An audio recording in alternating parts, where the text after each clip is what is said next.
Como foi mostrado em uma edição anterior, Jon Kent se feriu quando foi atingido por uma cadeira. E após ser lançado prédio abaixo, só não foi pro beleléu por conta de seu pai, que chegou a tempo de salvá-lo. Em nova aparição, o mesmo vilão capturou o próprio Superman, que nesta ocasião foi salvo pelo seu filho. Mas como isso? E quem é esse vilão?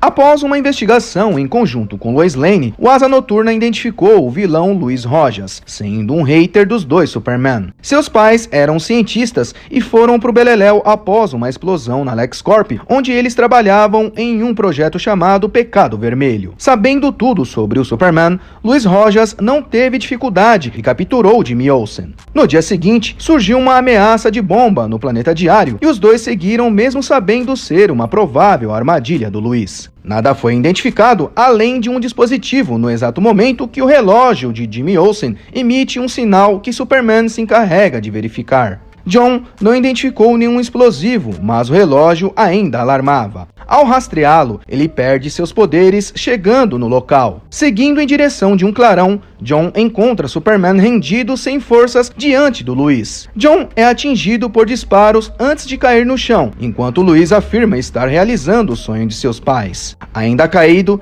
Jon lembra de um dispositivo que recebeu do cérebro quando estava no futuro. Ao quebrar o vidro daquilo, Jon fica indestrutível, pois está envolvido por algo parecido com a radiação solar. Então voltamos para o momento em que ele salva o seu pai. Ele identifica outro tipo de radiação e à distância, Jon imobiliza o Luiz com seu super sopro. Luiz foi guardado na Helistriker e tinha um dispositivo irremovível que emitia a radiação do Sol Vermelho.